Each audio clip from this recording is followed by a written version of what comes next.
What's up YouTube, Capital G here. Got an interesting take on Metaphors for you guys to check out. Couple of duels here. Metaphors still have obviously one of the strongest link monsters in the game, but people need to not forget that this is still an archetype that is fusion based, and a lot of those fusion monsters are still very powerful. Although this actually, you guys are going to see a lot of XC summons as well. Metaphors aren't generally known as a deck that XC summon all that much, but a lot of their levels do match up, and you can run a lot of other archetypes inside of Metaphors, so XC summoning is something that can happen a lot. Dueling against Sea Lancer Frogs and personally, the opening hand looks like Brick City to me, all high-level monsters, but he happens to fix that with the Swap Frog, and he's actually going to lead to a very strong play, if I don't say so myself. Gonna get the Sea Lancer on field, and then has a totally awesome to back it up. That's not bad. Now, keep in mind, if the Sea Lancer, your opponent tries to destroy it, it can pop one of the Poison Draw Frogs, and you get the draw card. So this was a very strong play. I like the fact that it started kind of, started a little questionable. It didn't look very good. I mean, I don't know. I've never been a big fan of Tragodia. I think it was pretty good in the 5Ds days. I wonder if that would have been a different monster, if he could have gotten more out of this, but we'll see exactly where it's going to go. I believe Heavy Metaphors Electromite might be summoned here. Actually, now that I watched that, that was just that was laughably bad. Why would you use Totally Awesome to negate a Pendulum Scale if your opponent has like the 3 cards in hand? Like, what are you doing? Chances are they're gonna have another one. I think that you just wait for Electromite and then you negate that. I mean, you don't get a monster out of it, but you take away a limited card and one of the best play starters in any Pendulum deck. So I think that that was actually laughable for the Lancer player to actually do that. I just kind of realized that. Anyways, he's going to get the Ib World Child Smiko. Again, you don't even really think of synchro summoning much when it comes to the Metaphors archetype, but you know, you can actually do it, and it can get you essentially a monster reborn from your deck in the World Legacy Succession. He's going to lose out on that Totally Awesome. He's going to attack. Now, the one saving grace is that he does have enemy controller in his hand plus Treeborn Frog. That can be a good combination. However, he's going to use full Metaphors fusion, and that's going to let him go into the full Metaphors Alkahest, and that basically dodges it. But he is able to drop Obelisk the Tormentor, so doing a little bit of tormenting there. Once he gets his 3 monsters, now Obelisk cannot be targeted, so Alkahest cannot snatch it up, and he can't use like Mithrium to, you know, try to bounce it to the hand. It's not exactly the easiest card for Metaphors to deal with because they're not getting over a 4,000 body just with like raw damage, unless they're playing, I don't know, Utopia the Lightning or something like that. So he decides instead, Cap, you know what, I can't beat over it right now. Here's what I'll do. I'll just stall.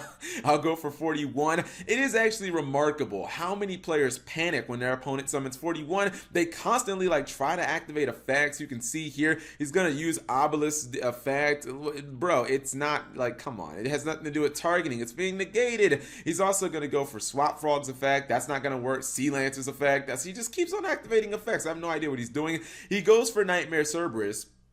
The problem is he could have just done that with his 2 frog monsters, so I don't know exactly why he didn't do that from the beginning. Also, he doesn't attack with Obelisk here. I mean, you guys correct. Was there some reason he couldn't attack with Obelisk? Just slam into the Electromite? I think this dude is like tilted or something, because he could have just attacked with Obelisk and maybe ended up winning the game, but there could have been some reason why he just didn't attack. Anyways, he is going to pay for that potential mistake because his opponent has a couple of 6s on field. This is not even with the Pendulum summon, so he's going to actually use those 6s. He's going to put them to good use, Jackal included, plus the Chronograph Sorcerer. But let's see exactly what he's going to do. Has all of them on field. He's going to go beyond Utopia, beyond non-targeting, makes his monster 0 attack. Tragodia can't do anything if you don't have a hand, and that is a GG no re. Looking back, I kind of feel like the Sea Lancer player played terrible.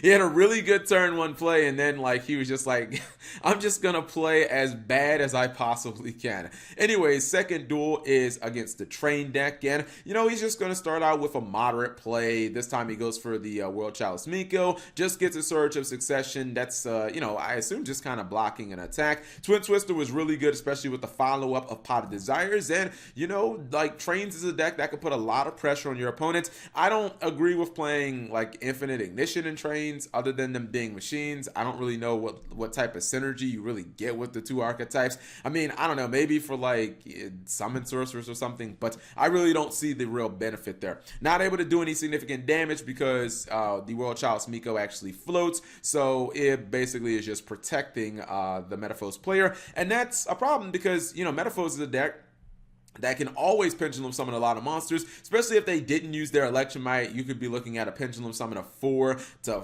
well, maybe not 5, but yeah, it says sometimes 5. You could be looking at a pendulum summon anywhere from 2 to 4 or 5 monsters, so definitely got to get rid of that. He's going to once again employ the number 41 and says, Cap, people don't know how to play around this card. His opponent uses Libe for no reason, not understanding how 41 works, and that is going to be a problem. Uses Vortex Trooper. He's actually going to pop it, and he's going to get himself some draws, and he's going to use the Metaphos counter, so that's actually quite nice. Let's see if he can push through the Libe, which I believe he should be able to. Full Metal Alkahest can actually, well, he's not going to push through it. He's just going to try to take it, so Alkahest is going to be able to do that, but the trained player still has the potential of summoning a 6k monster and doing a lot of damage, so let's see what he's going to do. Libe is a card, well, he has everything in defense mode, so maybe he won't be able to end him. 2,000 burn damage right there off Gustav Max, and then he's going to attack with Libe, and wouldn't you know, he's at 100 life points.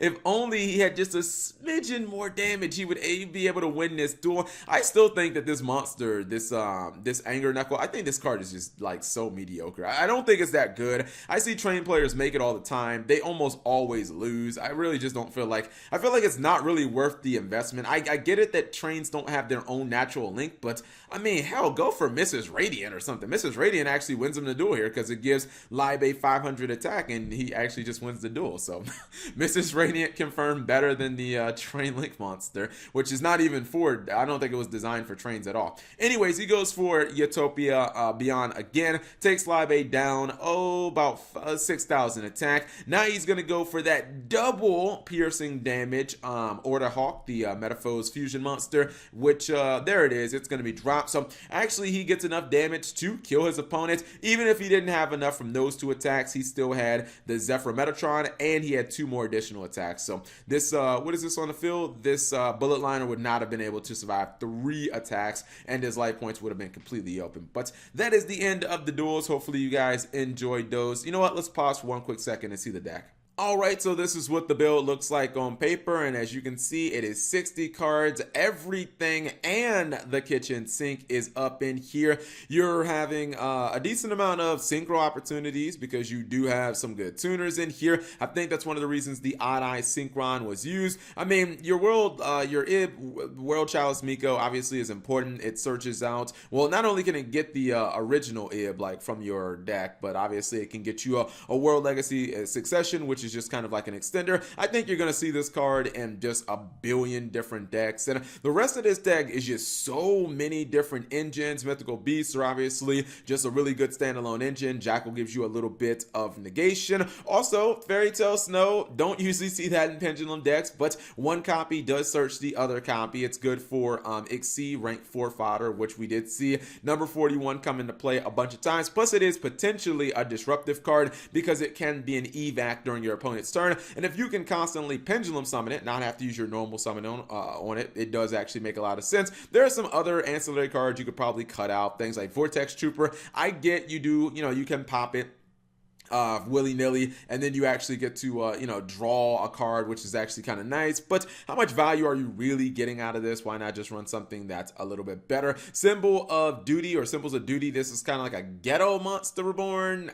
Basically you send a normal monster you control to the graveyard, and then you get like a monster reborn from either player's graveyard, which is actually kind of nice. You do run obviously a billion normals in this deck, so that's why I'm thinking that you're running this as opposed to something that only monster reborns from your graveyard. I guess try it out, see how it works. But yeah, it's definitely a unique build of Metaphos.